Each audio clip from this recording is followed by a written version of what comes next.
Bonjour à tous et bienvenue sur le Calimas Podcast, le podcast qui vous aide à prendre du muscle, à être en meilleure santé physique et mentale. Comme d'habitude, je suis Edgar, coach sportif, votre hôte pour ce podcast. Et aujourd'hui, je suis accompagné d'un kiné qui va nous partager son expérience, son point de vue sur pas mal de sujets. Comment ça va, Jabir? Écoute, ça va très bien. Déjà, merci Edgar de m'inviter sur ton podcast. Ça me fait super plaisir. Et puis, ouais, on va essayer d'échanger et d'avoir une discussion très intéressante à deux. Ouais, carrément. Ça me fait plaisir parce que ça fait longtemps que je n'ai pas fait de podcast avec des invités. Là, je suis sur un rythme où je fais des podcasts tout seul, mais c'est toujours bien d'avoir quelqu'un avec qui se renvoyer la balle. Et en plus, toi, tu as quand même une expertise sur ton métier, donc ça va être vachement intéressant que je te pose toutes mes questions. Et je pense que ça intéressera du coup pas mal de gens qui se posent les mêmes questions que moi.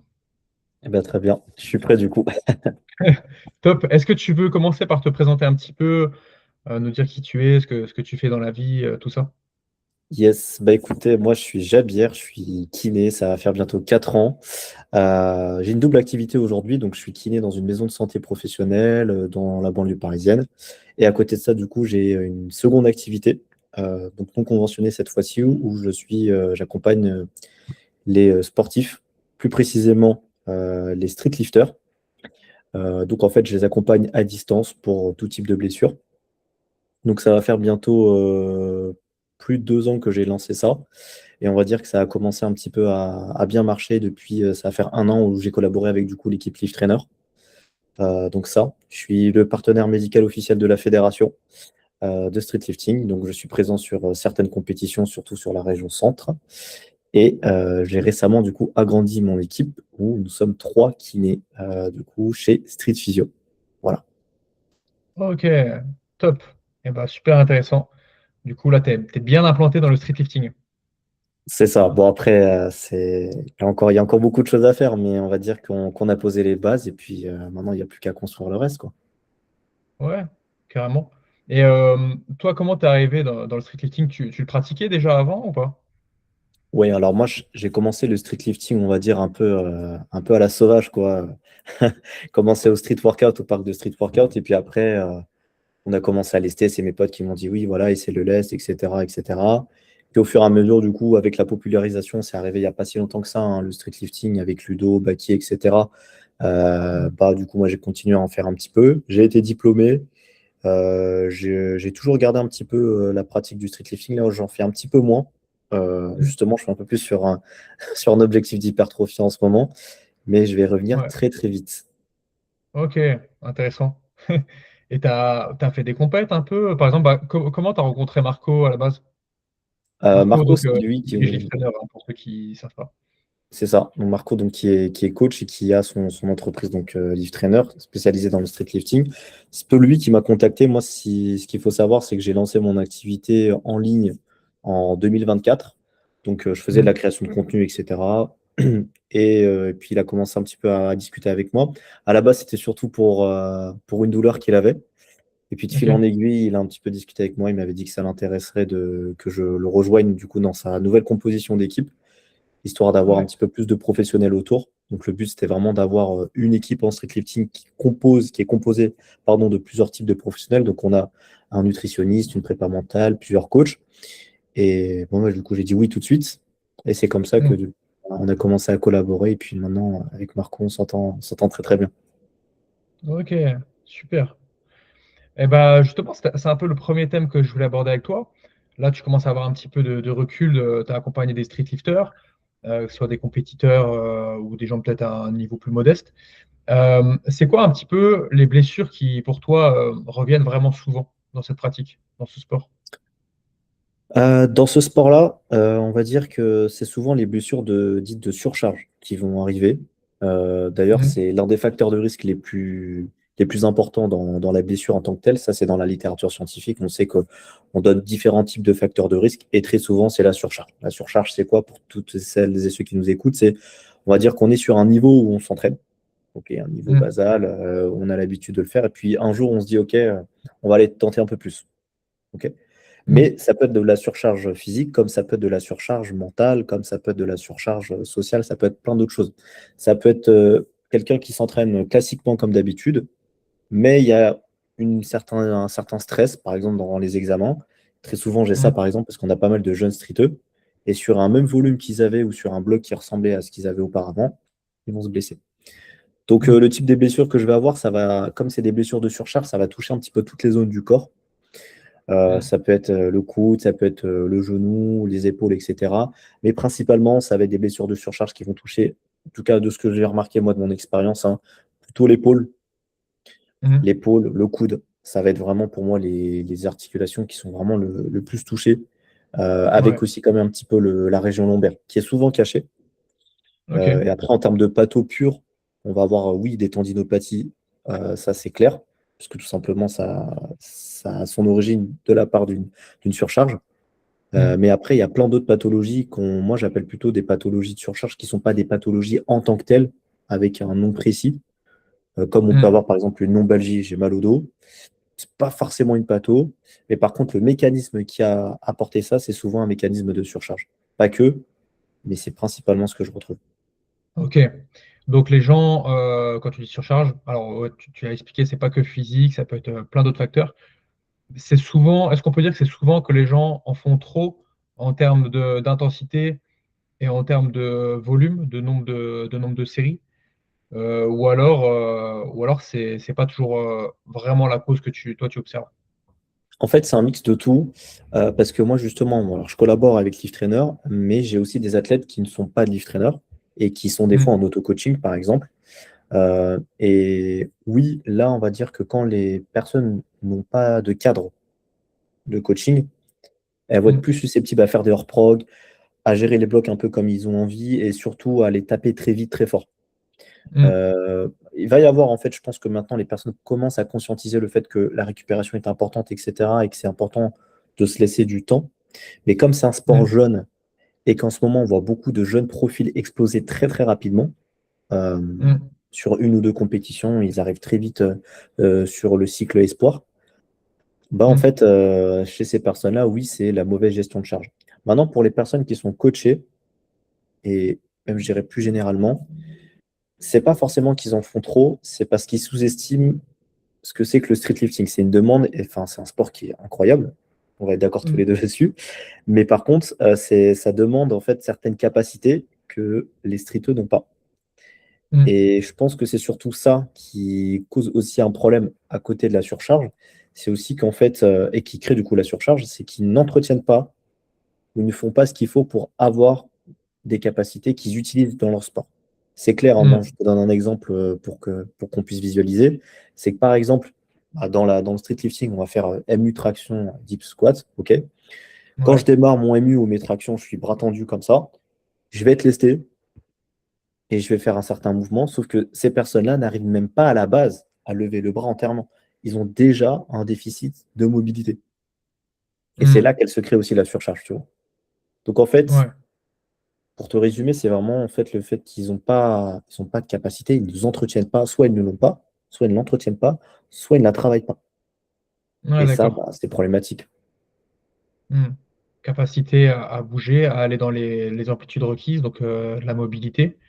Euh, un petit rappel, parce que peut-être qu'il y a des gens qui vont écouter ce podcast et qui ne sauront pas exactement ce que c'est le street lifting. Donc, c'est plusieurs mouvements, donc muscle up, traction, dips et squat, dans lesquels on va se lester. Et le but, en gros, c'est de soulever la charge la plus importante possible sur une répétition. Donc, c'est vraiment un sport de force. Et ok, je vois. Est-ce que du coup, tu penses que c'est cohérent de démarrer, par exemple, un accompagnement, un coaching, par des tests de mobilité? Et si Oui, oui, lesquels du coup? oui, oui.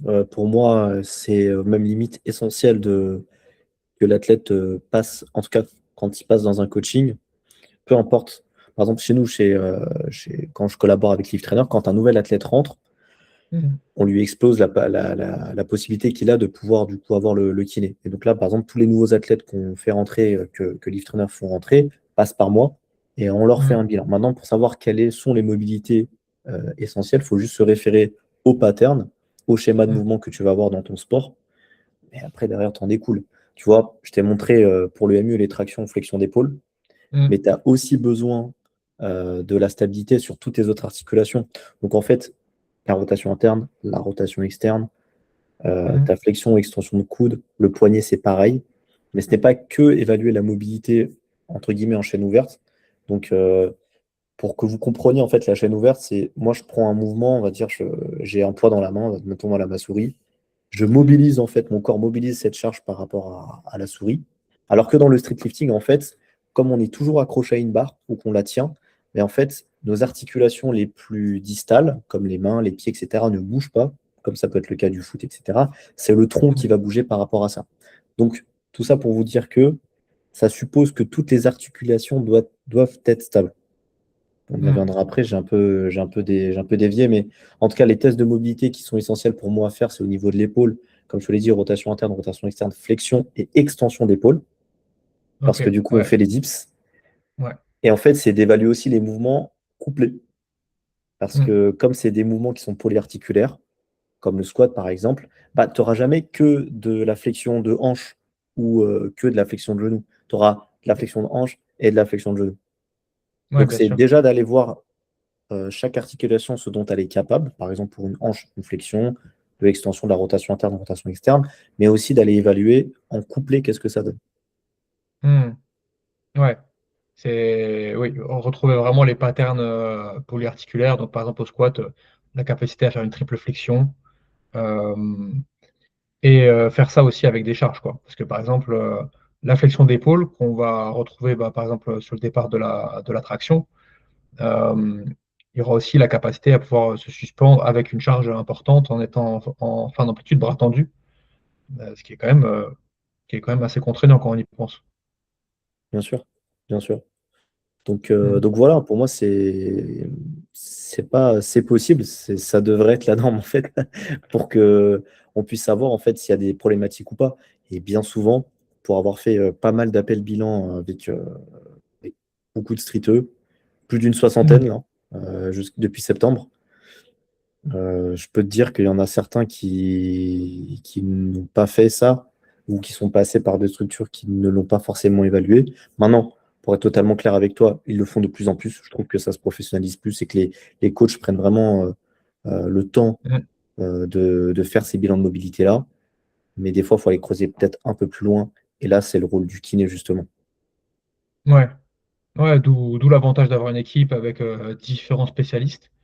Là, tu vois, on parle de street lifting, mais est-ce que finalement, en musculation, parce que je pense que ça va intéresser beaucoup de monde aussi qui vont écouter ce podcast, est-ce que tu aurais à peu près la même approche et les mêmes constats, je pense que tu as suivi pas mal de gens aussi qui font juste de la musculation. Est-ce que c'est un peu les mêmes blessures aussi qui reviennent souvent ou pas? Bah, pour la muscu, moi, c'est plus la population que j'ai que du coup au cabinet. Mm, Pour le coup, ça va être ce même type de blessure, c'est-à-dire que c'est des personnes pareilles qui n'ont pas de programme en tant que tel ou qui vont avoir tendance à faire évoluer leur programme trop rapidement sans cadre, structure. Surtout que là, et là je sors de street lifting pour rester dans le body, et là pour le coup, c'est plus toi qui es spécialiste dedans, on est bien d'accord que, en tout cas, quand on va faire de la muscu, il faut s'attendre à faire la même chose pendant longtemps. Et mhm, ça, les gens ont encore du mal à le comprendre qu'il faut être patient. Ils mm, vont avoir tendance à changer de cycle beaucoup trop rapidement, à pas avoir les prérequis nécessaires. Et le problème, mm, c'est que du coup, ben, tu auras les mêmes types de blessures, tu vois. Tu vas avoir quelqu'un, par exemple, sur un développé couché haltère, qui n'aura pas attendu d'avoir validé tout ce qu'il faut, c'est-à-dire l'amplitude, le contrôle de la charge, etc. Il va juste valider mm. son format. Il va dire, OK, j'arrive à caler, je sais pas, mon 4x7 à 42 kilos, par exemple. Ouais. Et d'une semaine à une autre, bah, peut-être qu'il aura gagné en termes de reps. Et toi, avec ton œil de coach, par exemple, bah, tu verras qu'il est encore pas du tout stable et que c'est pas encore le mouvement maîtrisable. Donc derrière, bah, il surcharge. Et donc, qu'est-ce qui se passe? Derrière, le tendon, il n'a pas le temps de s'habituer. Le muscle, il a eu à peine le temps de s'habituer. Peut-être le système nerveux. Et du coup, bah, Mm, tu te blesses.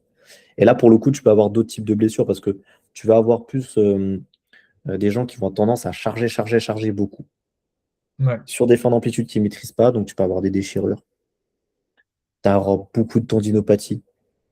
Et Ouais. pareil, c'est une autre population qui, en fait, n'ont pas les basiques, c'est-à-dire le fait de s'échauffer correctement et d'aller chercher l'ensemble des groupes musculaires qui vont être intéressants dans le pattern que tu vas faire. Tu vois, il y a beaucoup de personnes qui font de la muscu, Mm, qui poussent énormément sur du chest, etc., mais qui ont une coiffe mm. des rotateurs dans les chaussettes. Tu vois, tu leur emmènes faire carrément. ça, ça, et là, ils ont plus de force, ils ont plus de stabilité.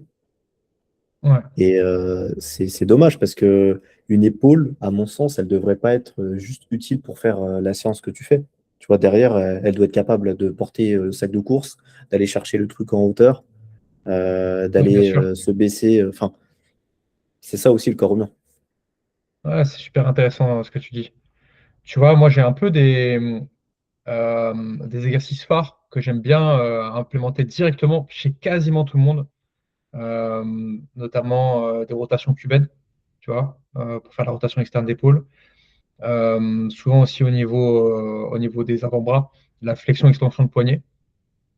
Déjà ça. Et ouais, ça, c'est des trucs que je mets très souvent. Est-ce que toi, tu as un peu un kit comme ça, un starter pack que tu conseillerais aux gens qui ne sont pas forcément coachés, qui ne sont pas accompagnés, qui pourraient limiter grandement leurs problèmes, quoi? En body ou en street, du coup? Bah, on va partir plus sur la musculation, je pense, puis après, ouais, on Mm. pourra élargir au street. Ouais. Moi, pour la musculation, ce que je donnerais en tout cas pour tout le monde sur le membre supérieur, c'est des exos pour la coiffe des rotateurs. C'est un peu le Mhm. cheat code. En vrai, je devrais même pas le dire parce que dans les faits, moi, je prône beaucoup plus l'individualisation et vraiment le fait d'aller regarder chez chaque personne, pardon, quelle est vraiment la problématique, tu vois. Parce que là, on généralise Mhm. énormément, mais tu vois, il y en a certains qui s'y échauffent bien et qui travaillent leur coiffe des rotateurs et qui n'ont absolument Mhm. pas de problème là-dessus. Mais c'est vrai que de ce que j'ai remarqué quand même chez cette population-là, oui, travail de coiffe des rotateurs au-dessus de 90 degrés. Mhm. Comme il y aura beaucoup d'exercices guidés ou des exercices, OK, avec de la chaîne ouverte, mais jamais, jamais, ou alors très peu de mouvements en overhead, la seule fois peut-être qu'ils le feront, c'est sur un développé militaire. Il suffit qu'ils le fassent qu'une à deux fois dans la semaine, c'est pas suffisant. Moi, je donnerais franchement Mhm. le fait d'aller travailler sa coiffe de rotateur, donc d'aller chercher de la rotation externe au-dessus de 90 degrés. Mhm. Donc avec par exemple du face pull, des choses comme ça, quoi. Exactement, du face pull, etc. Ou alors des exercices à l'élastique en unilatéral en allant chercher vraiment de la fin d'amplitude en isométrie, par exemple, ça peut être intéressant pour aller recruter Mhm. l'ensemble des unités motrices. Ça, je trouve que c'est un travail qui est intéressant parce qu'en fait, très souvent, on va voir chez les pratiquants de muscu, et en plus, j'en suis un, donc je sais ce que c'est. Je vais faire soit que du dynamique ou que de l'iso. Mhm. Essayez de diversifier vos modes de contraction et aller chercher un peu plus que ce que votre épaule est déjà capable de faire. Donc pour moi, c'est tous les Mhm. mouvements que les gens de muscu font très peu, c'est-à-dire lever le bras au-dessus, lever le bras sur le côté, lever le bras en arrière, l'extension. Je pense que tu le sais, il y en a beaucoup qui manquent de deltoïde postérieur, c'est un truc de fou.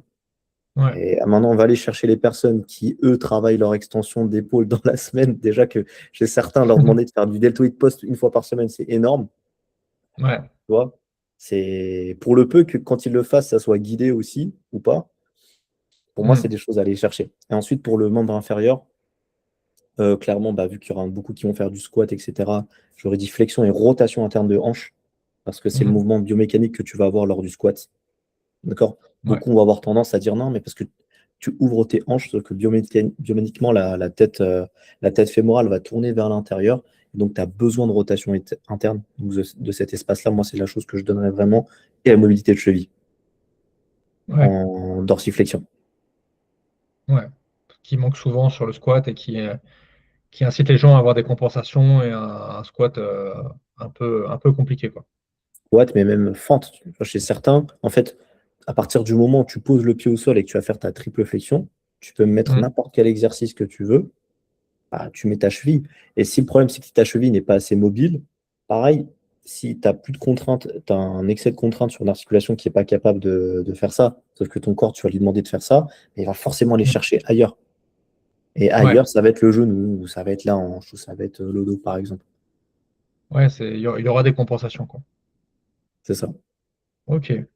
Ah, c'est super intéressant. C'est vrai que je pense que ça soit de façon consciente ou pas, la plupart des gens, surtout quand ils ne sont pas accompagnés, ils vont travailler les muscles visibles, les plus gros, que eux, ils voient dans le miroir directement, donc souvent les pectoraux, deltoïdes antérieurs, et ils vont peut-être oublier des fois des petits muscles, même des choses invisibles, parce qu'en fait, des fois, le travail de mobilité, c'est invisible, quoi. Les gains, Mhm. on les voit pas dans le miroir, mais ça peut permettre de progresser sur le long terme, quoi. Tu vois, moi, j'aime bien dans mon approche. penser que j'ai une approche justement long terme, de pas. Alors, j'aide des gens à prendre du muscle. Ça, c'est entre guillemets l'objectif et la promesse que je leur fais.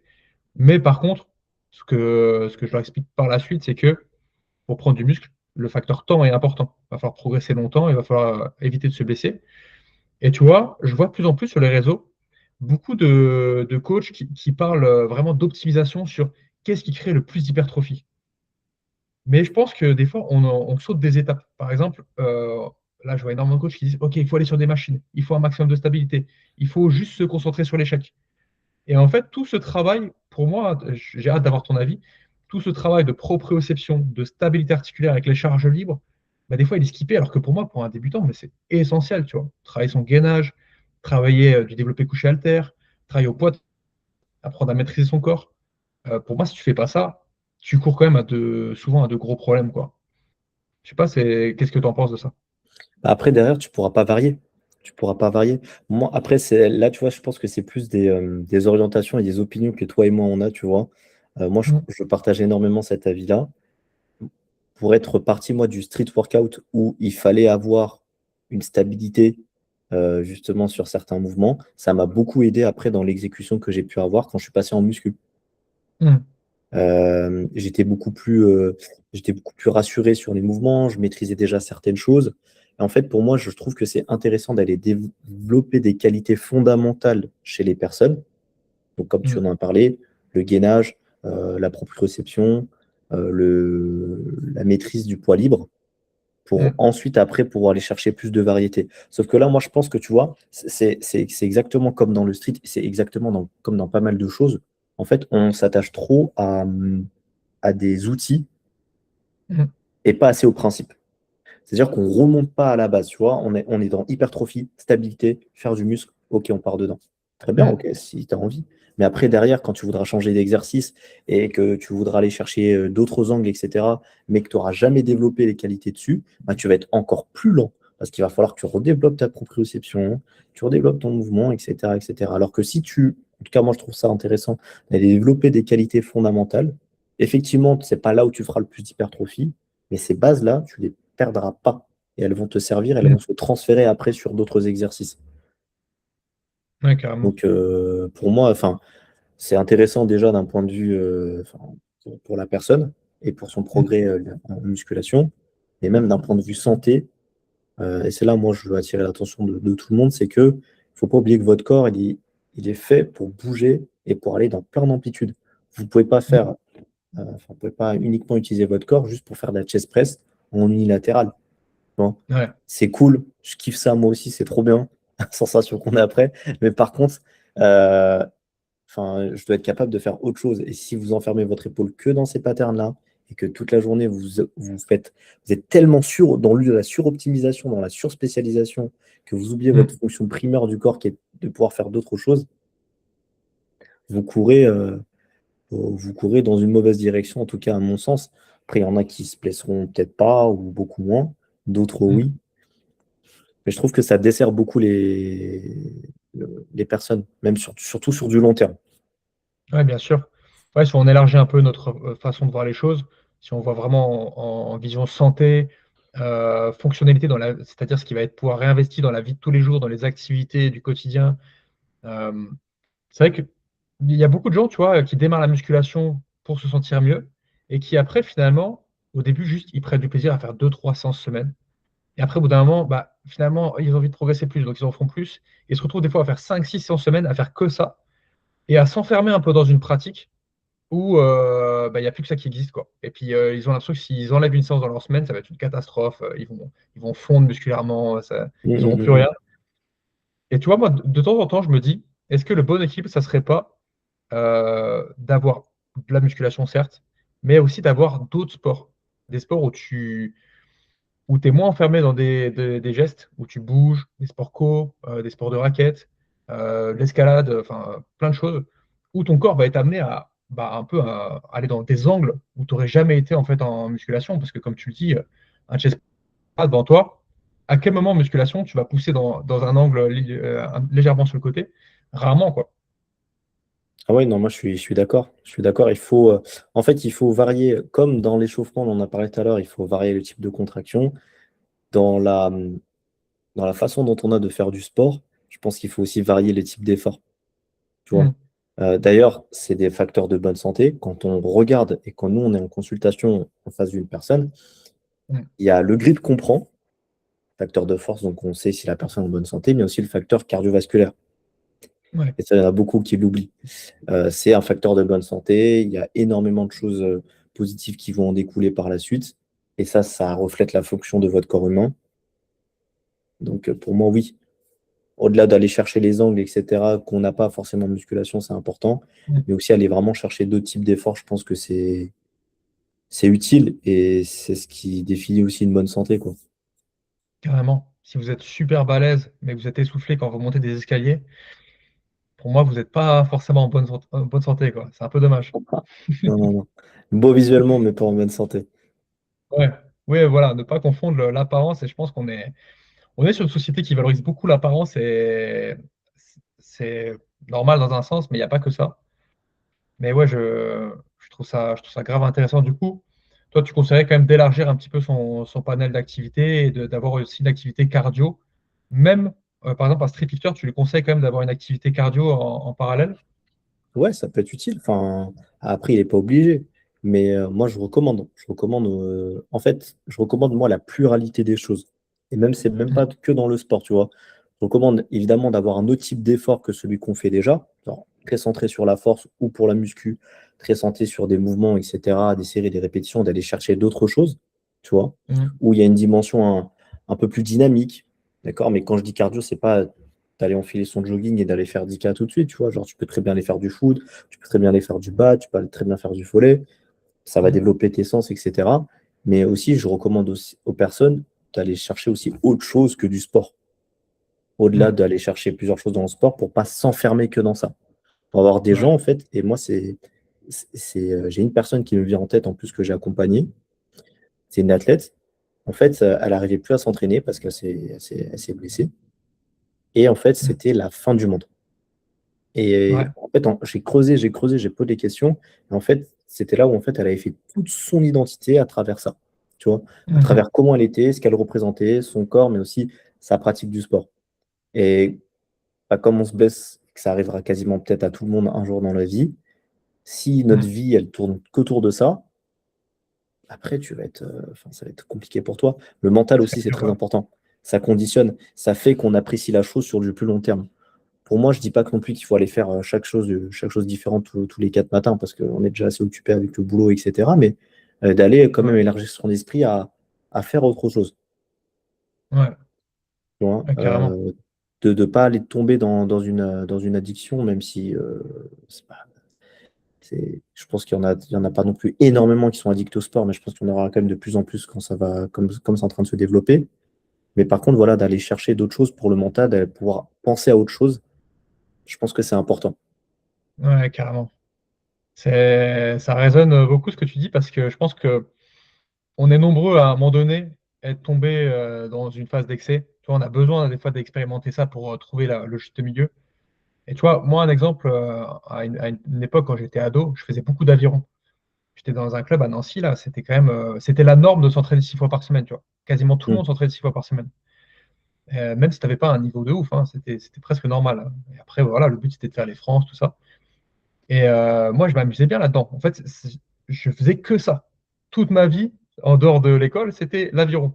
Et puis, bah voilà, il y avait tous les potes, donc on se retrouvait, et c'était que ça. Et à un moment donné, je me suis blessé. J'ai une petite blessure, en fait, c'était au niveau de la cheville, ça remontait un peu dans le tendon d'Achille, et on n'arrivait pas à voir ce que c'était, tu vois. Au début, on me disait tendinopathie, finalement, c'était pas ça. Et ça a duré, puis au bout d'un moment, j'étais dégoûté.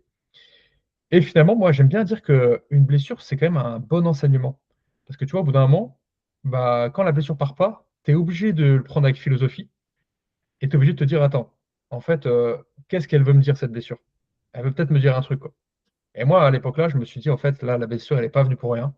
Elle est venue pour me dire, mec, arrête, fais autre chose, tu ne deviendras pas champion olympique. Tu es en train de passer toute ta vie dans un truc qui, lui, est intéressant, mais qui ne vaut pas autant d'investissement. va faire un peu autre chose, va découvrir autre chose, la vie est grande, il y a plein de trucs à voir, tu vois. Mm. Et je pense qu'il faut savoir tirer des enseignements des blessures et se dire que généralement, ça n'arrive pas par hasard. Surtout, c'est quand tu as des petites blessures qui traînent, tu n'arrives pas trop à identifier c'est quoi. Toi, on a beaucoup échangé parce que, oui, on n'a pas précisé, mais tu m'as accompagné par rapport à une blessure que j'ai eue. Tu me parlais beaucoup de l'aspect nerveux, des fois qui peut avoir un impact. Ça, je pense que c'est quand même assez révélateur, tu vois. Quand tu as quelque chose qui part pas, qui est un peu chronique, généralement, c'est il y a peut-être un intérêt à creuser les causes, quoi. Ouais, bah, en fait, tu vas avoir différentes choses qui vont jouer sur la douleur. En fait, il faut savoir que là, plus on avance dans le temps, plus on se rend compte, c'est pas un scoop, mais que la douleur, elle est multifactorielle. Donc, en fait, quand on va aller étudier la douleur chez les personnes, on va remarquer que en leur faisant passer certains questionnaires ou en leur faisant certains tests, oui, on va trouver une diminution de force, oui, on va trouver ce genre de choses-là, mais on va aussi trouver du stress, de l'appréhension, des fois un petit peu de dépression, ce genre de choses-là. Enfin, là, j'extrapole énormément, mais en tout cas, on va avoir des marqueurs psychologiques qui vont être présents aussi au sein d'une douleur. C'est pour ça Mhm. que l'approche qu'on va avoir quand quelqu'un se blesse, elle ne peut pas être uniquement mécanique. Et elle ne peut pas être uniquement psychologique, elle se doit d'être multifactorielle. Ouais. Et donc, les enseignements que toi, tu as tirés de ta blessure qui étaient de OK, il faut que je fasse autre chose, ben, c'est peut-être parce que tu n'as peut-être pas assez considéré dans ta pratique au moment où tu en as fait. Après, peut-être que je me trompe. L'aspect de pouvoir échanger avec les autres, d'avoir une vie, de se sentir en accord avec ce qu'on fait, d'être OK et de ne pas subir la pratique aussi. Mhm. Tu vois, il y a plein de choses. Et comme c'est changeant dans l'année, tu vois, tu vas avoir des moments où tu as envie, des moments où tu as moins envie. C'est important de le considérer quand on a une blessure. C'est pour ça que quand les gens se blessent, moi, ce que je leur dis, c'est, en tout cas, c'est quelque chose que moi qui me caractérise énormément, en tout cas avec Street Physio, c'est que je leur dis, on va prendre le temps de faire un dézoom total de la situation. Là, t'en es où? Mhm. Il se passe ça, il se passe ça, il se passe ça, il se passe ça. Ok, là, moi, je suis la caméra à 360, je suis en train de te regarder et je vois différentes choses. Une par une, on va les nommer, on va regarder ce qui se passe, mais par contre, il n'y a pas besoin de stresser, il n'y a pas besoin de paniquer. Il y a des choses qui se passent, on les prend, on les constate. On sait que, voilà, par exemple, là, niveau boulot, c'est un petit peu le rush et que je ne pourrais pas faire mieux que ça, mais qu'il va falloir le faire, qu'il va falloir le prendre tel quel. Par contre, voilà, au niveau de mon effort physique, bah là, je suis blessé, etc. Est-ce que je vais m'asseoir sur le canapé? Non, je vais plutôt bouger, mais j'ai pas trop le temps, Mhm. parce qu'en ce moment, c'est le rush au boulot. Donc, on va faire avec, on va trouver des solutions. Et en fait, quand tu prends le temps de reculer par rapport à ça, tu arrives à trouver des solutions. Mais si tu mets tes œillères et tu es à fond dans ta Mhm. blessure, par exemple dans ton cas, à fond dans ton tendon d'Achille, et puis tu essaies de trouver ton tendon d'Achille, puis tu fais du concentrique, et puis puis tu regardes telle vidéo où tu fais ça, des fois des fois ça marche, des fois ça marche pas. Mhm. Ouais, ouais. Faut savoir parfois prendre un pas de recul, dézoomer et, aussi, ouais, voilà, pas vouloir tout résoudre le plus vite possible, quoi. Parfois, ça Non. demande un peu plus de temps. Ah oui, oui. Bah, quand c'est le tendon qui est touché, par exemple, ou quand c'est musculaire, il y a des délais de Mhm. cicatrisation et on n'y peut rien. Il Ouais, faut les respecter. Le mieux que tu puisses faire, c'est voilà, et puis j'ai même envie de dire, une fois que le délai même est passé, et s'il y avait quelque chose vraiment au niveau musculaire, il va falloir quand même que tu le Mhm. fasses sur du long terme, Ouais, ok? Parce que c'est pas juste j'ai plus mal, après c'est fini, c'est j'ai plus mal, je sais que j'ai eu mal pendant longtemps, il y a des choses qui sont passées au sein de mon corps, tout ne bouge pas, tout ne s'adapte pas à la même vitesse, donc je vais devoir envoyer la même stimulation pendant longtemps pour qu'il y ait du changement. ouais. Non, c'est super intéressant. On voit que l'aspect mental est primordial, quoi. Peut-être pour ça que vous avez aussi un préparateur mental chez Yves Trainer, je pense. Ça joue de fou. Mais Ouais. tu sais qu'on sous-estime énormément. Après, je pense que les gens aussi, là, ils ont de plus en plus de. Je trouve ça de plus en plus facile aujourd'hui de parler du fait qu'on voilà, on peut avoir besoin de discuter de ça, de l'aspect mental. Mais il ne faut Mhm. pas trop non plus s'enfermer dedans et dire qu'il n'y a que ça. Tu vois, alors, faut vraiment. Ouais, Faut, faut avoir une vision multifactorielle. Je pense que c'est quelque chose qui nous aidera et les pratiquants en streetlifting et les pratiquants en musculation. ouais. Tu vois, sur l'aspect dont tu as parlé, l'aspect un peu identité, quand tu as associé ton identité à un sport, c'est là que c'est très très dur, quoi, quand tu que ça dans ta vie. Et du coup, toi qui accompagnes aussi des gens d'un certain niveau, je me dis, ça doit être particulier pour des champions, par exemple. Parce que bah, tu es connu, voilà, t'es le champion, tu es celui qui fait tel perf en streetlifting. Bah, quand tu te blesses, en fait, t'es qui, quoi? T'es qui derrière? Qu'est-ce que tu fais? Est-ce que tu as l'impression que plus le niveau est élevé, plus c'est dur d'avoir ce recul-là? Ou alors, est-ce que ça dépend aussi un petit peu plus de la personnalité des gens? Ça va dépendre de la personnalité des gens, ça va dépendre du niveau de maturité de la personne Mm, et comment elle représente le sport par rapport à ça. Tu vois, si tu as un rapport sain avec la pratique et que tu tournes pas tout au niveau de ça, bah, tu arrives à t'en sortir, d'arriver à prendre du recul en disant ouais, c'est bon, ça va aller, et puis je sais qu'il y aura tel step à faire. Généralement, tu vois, moi j'ai pu accompagner bah, quelques champions, tu vois, qui se sont blessés mm, à l'approche de la compétition. Mais comme il avait la tête sur les épaules et que ça fait un bon moment qu'il en pratiquait, il avait suffisamment de recul pour se dire bah, là, qu'il savait qu'il prenait des risques pour cette compétition, mm. mais que derrière, il savait qu'il allait manger de la réhab, quoi, tu vois, tout simplement. Ouais. Maintenant, tu vois, ça, c'est pour des personnes qui ont du recul et qui ont d'autres choses à faire dans leur vie, c'est-à-dire qu'ils ont un autre métier, qui ne tourne pas autour du streetlifting. Maintenant, pour ceux dont se sont fait connaître en tant que champions et que leur business tourne autour de ça uniquement, même si aujourd'hui, je ne Mm. pense pas qu'on vive du streetlifting ou on peut en vivre, mais on Par n'est du pas coaching, millionnaire. par. Ouais, Ouais. ouais. Mm, Mais on n'est clairement pas millionnaire parce que la niche, elle est très petite. mm. Bah là, ça peut être plus compliqué. Mais en tout cas, Ouais. du moins, tous ceux que j'ai pu rencontrer aujourd'hui et que j'ai pu accompagner qui avaient vraiment un niveau élite mondial, hein, euh, pour le coup, j'ai eu de la chance. Je suis tombé sur des personnes qui avaient vraiment la tête reposée, quoi. Ok. Ouais, comme quoi, c'est pas forcément corrélé au niveau. Des fois, tu peux avoir des gens à un niveau très modeste, mais qui se prennent trop la tête. Et à l'inverse, tu peux avoir des gens qui ont un niveau mondial et qui arrivent quand même à se rendre compte que toute leur personne ne repose pas que là-dessus, qu'ils ont d'autres qualités, d'autres choses importantes dans leur vie. Donc, ouais, c'est aussi une question de maturité. Ouais. Tu as parlé d'un point tout à l'heure sur le cardio, je voulais revenir là-dessus. On entend souvent que le cardio, même si c'est du cardio très basse intensité, zone 1, zone 2 ou zone 1, ça te permet de mieux récupérer. C'est une fausse croyance, c'est vrai pour toi? Non, en fait, tu vas avoir, et alors je suis pas du tout expert là-dessus, mais le travail de basse intensité chez certaines personnes, tu vois, c'est ce que font certaines personnes lorsqu'elles courent. Elles courent en zone 2. En fait, ça leur Mm, permet de développer leur endurance sur du long terme. mm, Donc après, est-ce que ça t'aide à mieux récupérer? Ça, pour le coup, je ne pourrais pas répondre à ta question de façon claire et nette. Je pense que oui. Maintenant, tu mm. parles de quoi? Récupérer sur la performance, récupérer sur en aspect général, c'est-à-dire le lendemain d'un effort, etc. Ouais, Qu'est-ce que tu... récupérer. Exemple, quelqu'un qui fait de la musculation 4 fois semaine, il fait une grosse séance jambes. Est-ce que le fait de rajouter 1 ou 2 jours après un petit footing à allure vraiment très modérée l'aidera à récupérer, tu penses, plus vite? Donc, par rapport à tout ce qui va être courbature, ce genre de Ouais, choses-là. courbature, Alors, douleur suite à l'effort.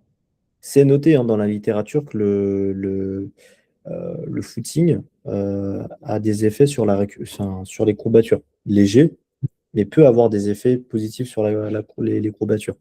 Tu vas avoir aussi le cardio à basse intensité qui a des effets antalgiques, Hmm. donc qui a des effets pour diminuer la douleur, que j'utilise par exemple chez certains patients. Donc oui, ça a Mhm. un effet, si on parle de ça, pour le coup, ça peut avoir des effets positifs sur la récupération à distance de ton effort. Puis de toute façon, en vérité, quand tu fais un effort de force, tu n'as pas que la case force qui va s'activer. Tu as un petit peu tout.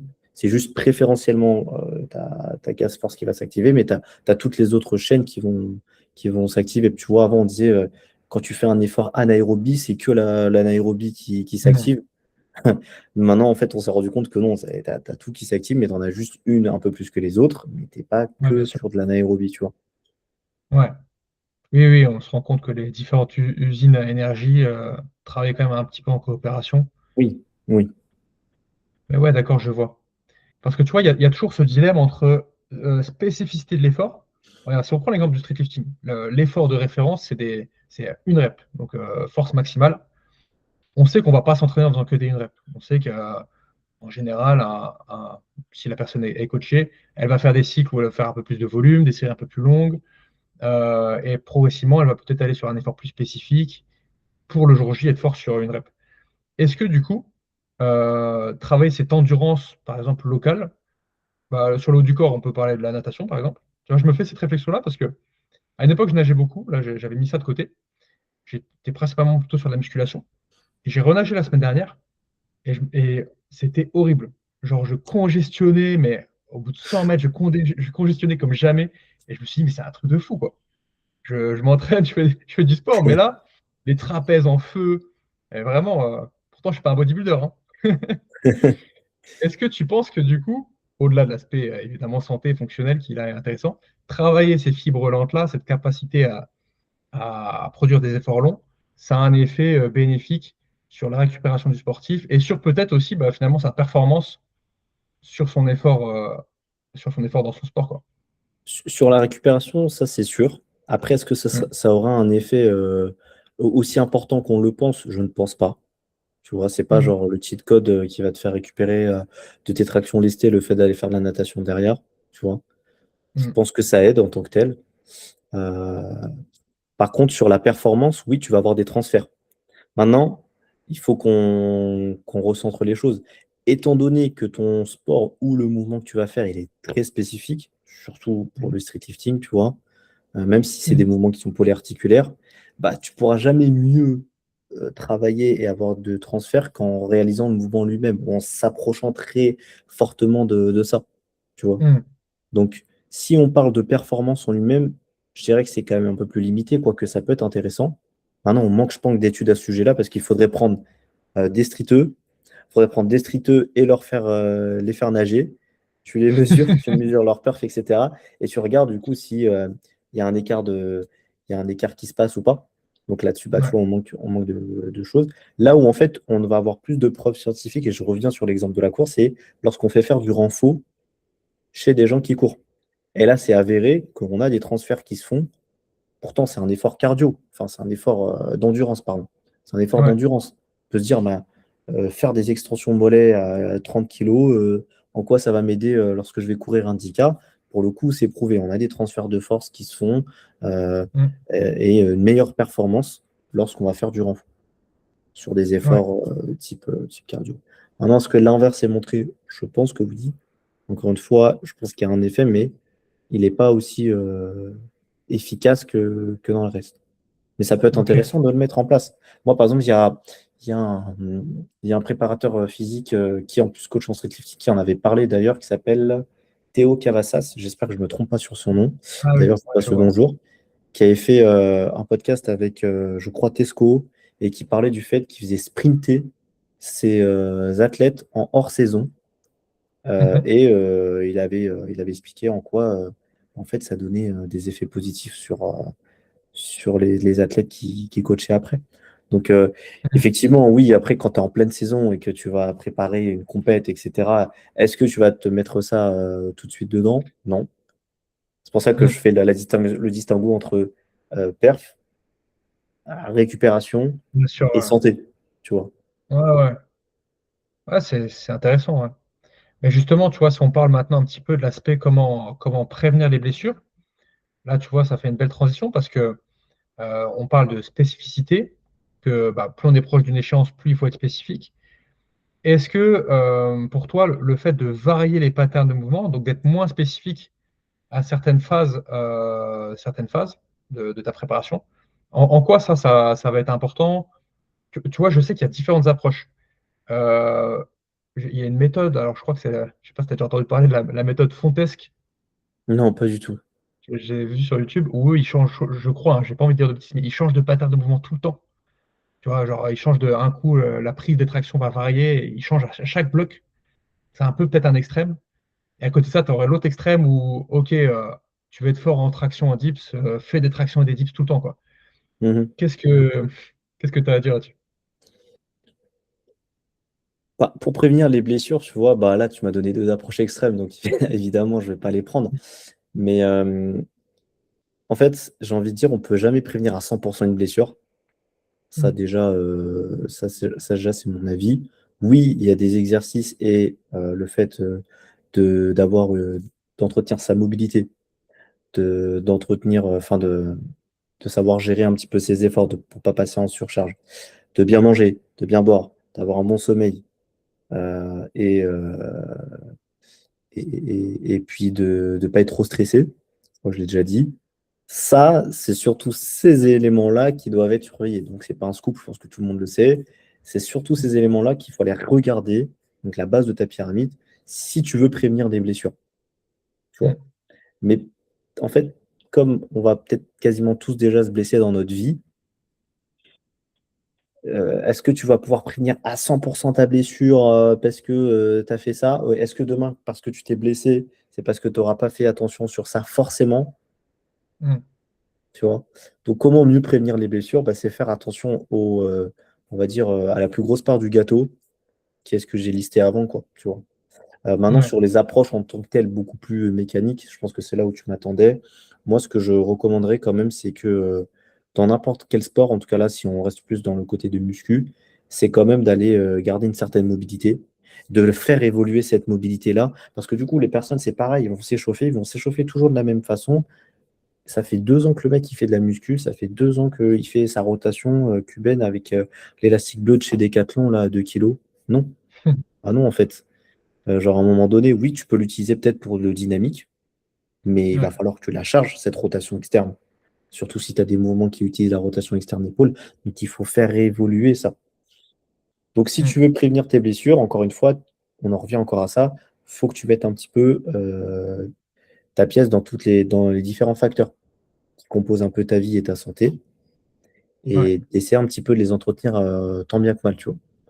Donc, la mobilité, ton stress, ton hygiène de vie, d'y faire au maximum attention.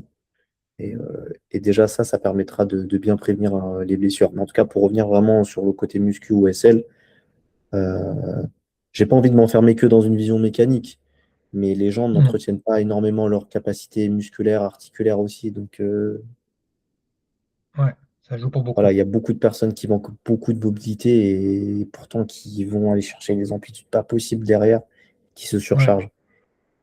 Mais je pense qu'au-delà de tout ça, le plus important, c'est les gens qui n'ont pas de cadre. Ouais. Oui, c'est sûr. C'est sûr. Ouais. Mais c'est, bah, du coup, je refais, je rebondis parce que je voulais te poser la question tout à l'heure, mais c'est bien que tu reparles de la mobilité. On va prendre un cas. Donc, je débute le coaching, j'arrive chez les traîneurs, j'annonce que j'ai déjà des bonnes perfs. J'arrive déjà à dips 100 kilos, je squatte 180. Voilà, bref. On arrive, Jabir me fait les tests de mobilité, et là, en fait, tu te rends compte que c'est une catastrophe. Euh, Triple flexion très compliquée, élévation, flexion d'épaule aussi. Qu'est-ce qui se passe à partir de là? Est-ce qu'on met de côté vraiment le street lifting pur? Est-ce qu'on va faire tout un bloc, on va travailler que la mobilité?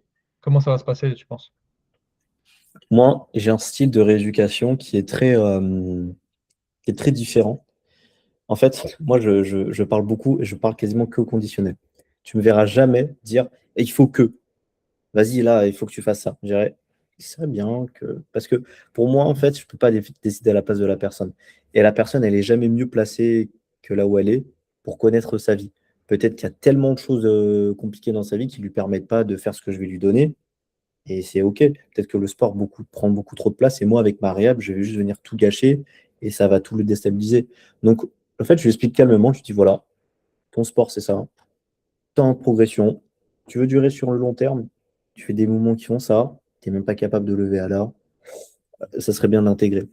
Donc, après, on Hmm. fait un effort avec lui pour comprendre lors de l'appel. Après, plus tard, si jamais il veut passer en accompagnement, quels sont les formats qu'il peut utiliser pour le caser, pour qu'il puisse avoir Hmm. quand même une fréquence dans laquelle, j'en sais rien, une, deux, trois, 4 fois par semaine, peu importe, mais une fréquence qui va pouvoir lui mettre en place, aussi petite soit-elle, mais le plus souvent possible sur l'année. Et ça, c'est ce qui va, tu vois, lui permettre de moins progresser. Ça, c'est ce que j'essaie déjà de chercher, tu vois. Je suis pas dans le Hmm. blâmable, je suis déjà en train de me dire, OK, toi, tu es là. Si tu veux durer sur le long terme, je pense que ça peut être intéressant de mettre ça. Quel est le temps que tu peux allouer? Qu'est-ce que tu fais déjà peut-être qui ne sert pas à grand-chose dans ton cas? Et Hmm. on va optimiser. Voilà, on essaie d'optimiser ensemble. Et puis voilà, après, s'il veut pas les faire et qu'il les fait pas, tant C'est pis, sa hein. Tant pis responsabilité. pour lui. Ah ouais, totalement. Tu jouerais plus sur la fréquence, du coup, sur ce genre de choses, sur les gains en mobilité. Ouais, je jouerais sur la fréquence et je jouerais sur le fait qu'il conscientise le problème. Hmm. Tu vois. Qui déjà qui repère que là, c'est pas normal pour quelqu'un qui fait du street, et même pour ceux qui nous écoutent, qui font de la muscu, qui font des tractions, mais que vous n'arrivez pas à lever votre bras plus qu'ici, il faut vous poser des questions, Hmm. sincèrement. Mais oui, de se dire, bon, bah ouais, peut-être que finalement, pour que tu restes sur du long terme, je vais plutôt essayer de mettre ça. Ah, et qu'en plus, il m'a dit que c'était pas si compliqué que ça à mettre dans mon quotidien. Ouais, Voilà. Et du coup, une fois que la personne, elle se dit, wow, finalement, c'est pas aussi relou que ça en a l'air, et en plus, ça dure pas trop longtemps, bah vas-y, je vais le faire. ouais, ouais. Je trouve ça pertinent parce que souvent les choses qu'on n'a pas l'habitude de faire, donc il faut l'implanter comme une nouvelle habitude. Ça, c'est pas facile. Mm. Ou parfois des choses sur lesquelles on va être un peu plus réticent. Je pense en musculation, par exemple, le fait de faire les jambes. Des fois, il y a des gens qui me disent, ah, je déteste faire les jambes. La séance jambes, c'est horrible. Je leur dis, mais bah, dans ce cas-là, si tu détestes, fais-les un peu plusieurs fois dans la semaine, tu vois, plutôt qu'une seule séance. Bah, pour moi, la mobilité, ça peut être un peu ça aussi. L'insérer un petit peu à chaque fois. Alors après, je serais curieux de savoir, toi, du coup, les stratégies que tu utilises pour pas que les gens enfin, pour que ce soit pas une trop grosse contrainte pour les gens. Moi, j'aime bien, tu vois, par exemple, le mettre en fin d'échauffement, si c'est une priorité, hein, s'il y a un truc vraiment important à travailler dessus, mais que ça soit quand même pas juste un échauffement. Parce que c'est des fois, dans échauffement, t'as pas de tracking des résultats. T'as pas Mm. d'évolution, et t'as pas d'évolution de charge. Et comme tu disais, bah, tu te retrouves avec ton élastique bleu pendant des années. Toi, ouais, comment tu t'y prends pour que les gens le prennent au sérieux, le skippent pas? Est-ce que tu as des stratégies? Déjà, j'essaie de varier en fait le format, c'est-à-dire que par exemple, alors la mobilité, pour celles et ceux qui nous écoutent, c'est pouvoir produire de la force dans une amplitude spécifique. Tu vois? Mm, Donc en fait, tu peux très bien faire de l'excentrique avec un tempo et tu maintiens. Tu peux très bien faire que de l'excentrique. Tu peux très bien faire que de l'iso. En fait, tu peux varier les différents types de contractions pour aller travailler ta mm, mobilité. Mais ça va dépendre de ce que lui il est capable de faire. Donc déjà, tu as une grosse liberté sur le format. Ça peut s'insérer dans un superset. Il n'y a pas de règle pour maîtriser un certain temps d'iso. Oui, forcément, c'est intéressant d'aller chercher au moins 30 à 45 secondes d'isométrie. Mais mm. je peux très bien le diviser, ce temps-là. Tu vois? Ouais.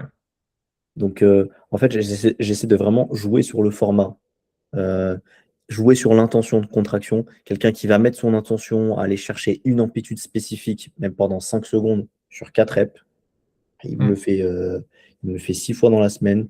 Ça va être très bien, déjà. Ouais. Donc, j'essaie déjà de lui expliquer c'est quoi les piliers qui font que tu fais vraiment de la mobilité. Est-ce que tu en fais vraiment? Pour que déjà ils comprennent la chose. Parce qu'il y en a, tu vas juste leur donner le format, ils vont faire bêtement, ils vont pas réfléchir. Tu vois, moi, je Mm. leur donne les choses pour qu'ils comprennent, pour qu'ils sachent que ça, ah, ça, vraiment, c'est de la mobilité. Ben, en fait, je peux faire ça. Et après, je peux aller faire mon mouvement. Voilà. Donc, des fois, je le mets en superset avec des exercices qu'ils ont de renfort. Des fois, je leur dis, bah, vous avez des temps dans la semaine où vous allez vraiment faire votre mobilité en tant que telle, avec le format complet, de temps sous Mm. tension, le temps d'étirement, le temps de contraction des agonistes, des antagonistes. D'accord? Parce que tu as des formats qui sont plus longs que d'autres dans la mobilité. Ouais. Et donc, dans la semaine, je pense que c'est intéressant d'aller chercher dessus. Et des fois, d'aller chercher des formats beaucoup plus courts, avec peut-être un temps de maintien plus long, mais moins de répétitions, qu'on cale rapidement sur l'échauffement, tu vois. Et par contre, je leur dis très bien, je leur dis déjà d'essayer pour voir si ça les crève pas avant ou après, parce que c'est très fatigant, la mobilité.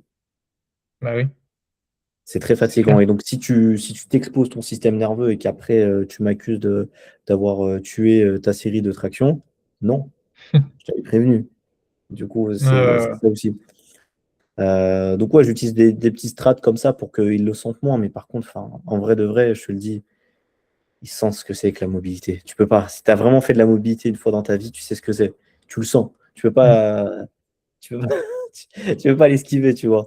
Tu auras beau le mettre que Ouais. tu veux, tu vas le sentir ta mobilité. Si tu travailles vraiment ta mobilité, tu vois. Ouais, il faut qu'il y ait quand même un petit peu d'intensité. Et Ah ouais, l'intention, comme tu disais, l'intention, le tempo. Je pense que des fois, tu vois, si la personne elle te dit, bah ouais, j'ai fait ce que tu m'as dit, j'ai fait 20 reps et j'ai mis telle charge, là tu te dis, ok, il l'a pas fait ouais, sérieusement. ça pue, hein. Ouais, ça sent pas bon, hein. Ouais. Ouais. Mais tu vois, j'ai l'impression qu'il y a aussi un peu l'extrême. notamment, je crois que ça a joué pour beaucoup. Alors, une méthode qui a l'air très intéressante, hein, la méthode c'est FRC, je crois, qui s'est bien développée à un moment donné, là. FRC. C'est ça. À un moment donné, tout le monde parlait de ça. Et moi, par exemple, j'avais des potes qui s'étaient formés auprès de Alexis Beck, Oui, qui est vachement sur cette méthode-là. Et ces potes, ils faisaient du street workout avec moi. Et du jour au lendemain, ils sont mis à fond là-dedans. Et on les voyait, en fait, ils faisaient que ça. Et on les voyait faire des mouvements et tout. Et en fait, ils faisaient des séances de 2 heures. Ils se déglinguaient, tu sais, à faire des pale rails et tout. Et je les regardais. Au bout d'un moment, je me suis dit, ça a l'air super intéressant, mais j'ai l'impression qu'ils sont tombés dans un piège, tu vois. Les mecs là, je me suis dit, ils peuvent peut-être faire ça pendant des années là, à se dire, bah après, il faut que je résolve d'abord ma cheville avant de faire autre chose. Ah, et maintenant, il faut que je m'occupe du genou. Allez, il faut que je fasse 3 mois sur l'épaule. Tu vois ce que je veux dire? J'ai l'impression que quand tu veux mettre trop d'intensité sur ta mobilité, tu peux aussi parfois oublier tout le reste et passer bah, trop ouais. de temps dessus, quoi. Bah, c'est que ce que je te disais tout à l'heure, c'est que tu mets tes œillères et tu es dans ton arc mobilité. Ouais. Voilà. Moi, c'est pour ça que j'essaie de trouver, tu vois, même dans les échauffements, d'aller pas non plus trop vite, mais pas besoin d'en faire à rallonge. J'essaie Mm. de comprendre la personne, elle vient me voir pourquoi, c'est quoi à la base. Elle fait de la muscu, bah, tu vas pas passer ton temps à faire des pale raises. Oui, tu as un déficit de mobilité, on coupera le cycle différemment pour que ça puisse convenir à ta pratique. Mais toi, en tant que tel, par exemple, toi, Edgar, tu es un pratiquant de muscu. Toi, ce que tu kiffes faire, c'est la muscu. Et c'est comme ça que tu aimes bien faire du sport et c'est comme ça que tu te représentes. Moi, ce qu'il faut que j'arrive à faire, c'est d'essayer de diviser les formats, d'adapter les choses pour que tu puisses mieux, que ton corps puisse mieux subir, entre guillemets, la pratique sans que ça soit délétère pour toi. Mm. Ouais, carrément. Toujours cette affaire de trouver le juste milieu qui n'est pas facile. Ah, c'est pas facile, mais c'est pour ça que tu as besoin de. Tu vois, bon, par exemple, je suis coaché.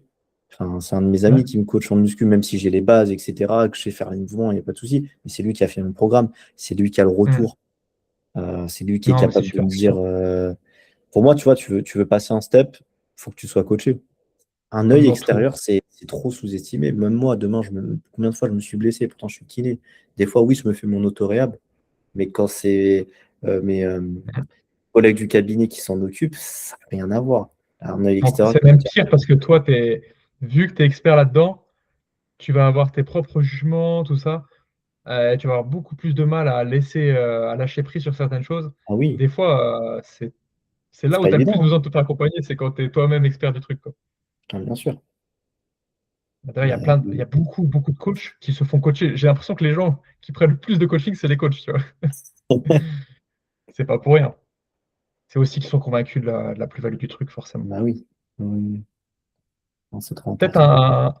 un dernier point sur l'impact, justement, si on va rester du coup sur l'aspect prévention. Euh, L'impact de la technique, pour toi, quel est l'impact de la technique sur le fait de se blesser? Alors, tu vois, quand je dis technique, il y a plusieurs choses. Il y a la posture, l'amplitude. Euh, Exemple, tu vois, moi, j'écoute beaucoup les podcasts de Rudy Koya. Et lui, tu sais, il est un peu partisan de ne pas aller dans des amplitudes complètes. Il dit souvent faire une série d'échauffements pour entraîner l'articulation à aller dans l'amplitude complète, maintenir la capacité articulaire, mais en fonction de ta morphologie. C'est ça aussi que je veux te demander, hein, l'impact aussi de la morphologie par rapport à la technique. Et bah, ça va être plus pertinent de rester dans certaines amplitudes pour pouvoir développer ta masse musculaire sans te blesser. C'est quoi pour toi, enfin, quel regard tu as là-dessus sur technique, morphologie et l'impact sur les blessures? Alors, il y a des morphologies justement qui font que, ben, euh, comme le dit peut-être Rudy Koya, j'écoute pas ses podcasts, mais s'il nous écoute, je vais un peu dans son sens, dans le sens où il y a certaines morphologies qui ne sont pas adaptées, et lorsque tu vas mettre des contraintes biomécaniques dessus, ça ne va pas se disperser de la même façon que les autres. Ok. On a l'exemple des fémurs longs, par exemple, sur le squat, etc. Euh, Ça, c'est un fait. Maintenant, il faut comprendre que, du coup, si tu fais de la musculation, tu fais des exercices de musculation Mm. qui sont des exercices standardisés. Donc, un développé couché, halter, ça se fait, oui, tu peux régler si tu veux, l'amplitude, etc. Mais pour faire du muscle, tu as besoin d'une tension mécanique et du stress métabolique. Ça, c'est les facteurs de l'hypertrophie. C'est les deux. Donc, il faut en avoir un petit peu. OK? Maintenant, tu vois, c'est toujours ça. C'est qu'est-ce que j'en pense par rapport à ça? Est-ce qu'il faut éviter d'aller dans certaines amplitudes? Le corps, il est fait pour bouger. Le corps, il est fait pour bouger, donc il faut être le plus complet possible. D'accord? Mm. Maintenant, ce qu'il faut savoir, c'est pour faire du muscle, est-ce que tu es obligé d'amener ton pec comme ça? J'en sais rien, tu vois, je ne suis pas expert dessus. Par contre, il Mm. ne faut pas éviter de faire ce genre de choses-là. Moi, je trouve que le corps devrait être capable de faire toutes choses et qu'il ne faudrait pas éviter de les faire, même si on a des morphologies qui ne sont pas taillées pour. Je pense Mm. que ça serait beaucoup trop se restreindre par rapport à ça. Euh, Parce que pour moi, le corps, il s'adapte. Oui, il y a une limite à l'adaptation, mais franchement, aujourd'hui, euh, va trouver les personnes qui vont aller chercher les limites pour l'adaptation, c'est le top, le pourcent, le pourcent, le pourcent. La Ouais, plus grosse majorité, et les personnes qui vont nous écouter, et les personnes que tu vas voir au quotidien dans tes coachings, etc., c'est des gens qui vont pas aller chercher leurs limites, la limite de ce que peut leur morphologie pardon, peut leur donner, quoi, tu vois. ouais, bien Donc, sûr. pour moi, je suis plus dans une approche où je cherche à aller plus loin. D'autant plus que au cabinet, j'ai plein de morphologies. J'ai des gens qui sont syphosés comme jamais. Pourtant, je vais quand même aller Mm. travailler leur extension thoracique. Ils ne seront jamais comme ça. Mais c'est important d'avoir cette capacité-là, tu Ouais, vois. Au moins de pouvoir activer les extenseurs, que cette région soit stable sur certains mouvements. Si jamais demain, il va aller la solliciter pour telle ou telle chose. Donc, je ne sais pas si j'ai répondu à ta question ou si j'ai un petit peu dévié. si, si.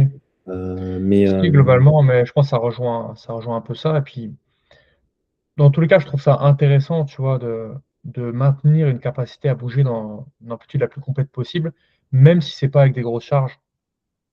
Et je suis d'accord avec toi, la capacité d'adaptation, je pense que maintenant c'est montré, tu vois, qu'elle est importante. Mais est-ce que tu crois pas que, en fait, souvent, bah, tu l'as dit tout à l'heure, les tendons mettent du temps à s'adapter. Et du coup, il y a beaucoup de gens, j'ai l'impression, qui tombent dans ce truc de ah, le corps s'adapte. Genre, bah, tu vois, c'était le débat pendant longtemps avec le dos rond. Le corps s'adapte, on peut faire du Jefferson curl à 100 kg, mais en fait, ils sous-estiment la lenteur que vont mettre les structures articulaires pour s'adapter. Tu peux pas rajouter 10 kilos sur ton Jefferson curl chaque semaine, quoi. C'est non, non, n'importe non, quoi. non. Il y a pas de normes aussi, mais on sait très bien que on est composé de différents types de structures et qu'elles ne s'adaptent pas tous à la même vitesse. Le tendon, Mm. c'est l'une des structures qui met le plus de temps à s'habituer. Et des fois, en fait, et c'est ça, je pense que tu as soulevé un point intéressant, les gens vont arrêter vite en se disant, ouais, c'est la morpho, c'est les trucs, alors qu'en fait, ils ont juste Mm. pas respecté les principes d'adaptation du corps. Ouais. Ouais, ouais, je vois. Et on est composé de différentes choses, hein. Il n'y a pas que le muscle, il n'y a pas que le tendon, il y a le système nerveux qui est compliqué. Déjà que nous, on est en plein dedans et on commence à peine à comprendre certaines choses au niveau du système nerveux. Tu vois, je pense qu'il ne faut pas s'enfermer trop dans les cases très rapidement, même Mm. si oui, il y a des morphos qui vont être plus propices pour certains mouvements et qui vont être moins forts sur d'autres. Maintenant, est-ce que c'est une raison pour moins en faire ou pas? Ça dépend dans quel est l'œil que tu prends. Si tu es en mec full hypertrophie et que tu arrives à trouver un exercice plus adapté à cette morphologie pour développer plus de muscles, et Mm. que l'autre, bah, justement, c'était un peu moins adapté, ça lui faisait peut-être des douleurs, et ça peut être le cas, hein. Il y a des cas Ouais. où, effectivement, il y a certaines morphologies ça va être plus compliqué pour eux d'aller effectuer tel mouvement. C'est pas grave, on change. Maintenant, est-ce Ouais. qu'il faut dire à la personne, non, tu fais plus jamais ça parce que c'est pas adapté à ta morpho? Peut-être que lui, il aime bien faire ça. Peut-être qu'il Mm. s'adaptera peut-être plus lentement. Oui, ça ne sera pas aussi mieux qu'un exercice, mais suffit que la personne kiffe plus cet exercice-là, déclenche plus de plaisir par rapport à ça, mettre une intention qui est beaucoup plus importante sur ça, et va y avoir sur du long terme beaucoup plus d'effets qui vont arriver sur cet exercice-là plutôt que sur un autre. Ouais, ouais. Ouais, super intéressant. Tu vois, c'est pour ça, des fois, moi, ça me rend fou quand je vois certains coachs pour moi, qui tombent dans l'extrême. Ok, tu as des quadriceps courts, ça, tu ne peux pas faire. À un moment donné, faut arrêter aussi, tu vois. Faut Ah mettre un ouais, peu non, un peu de nuance. faut mettre de la. Euh, La vie, elle est plus nuancée que ce qu'on pense. Elle est beaucoup bah plus ouais. nuancée que ce que l'on pense. Et tu vois, les gens aiment Donc, bien, aiment bien se mettre dans des cases. Et après, ouais, t'en as beaucoup qui vont rentrer là-dedans, quoi. Bah, moi, voilà. Moi, j'ai des biceps courts. Donc ça c'est mort pour moi, je ne pourrais jamais faire. Heureusement que c'est un peu plus complexe que ça, parce que sinon, tu vois, le street lifting, par exemple, un sport où tu as des mouvements normés, bah, ça voudrait dire que tu as certaines personnes qui ne peuvent pas le faire, quoi.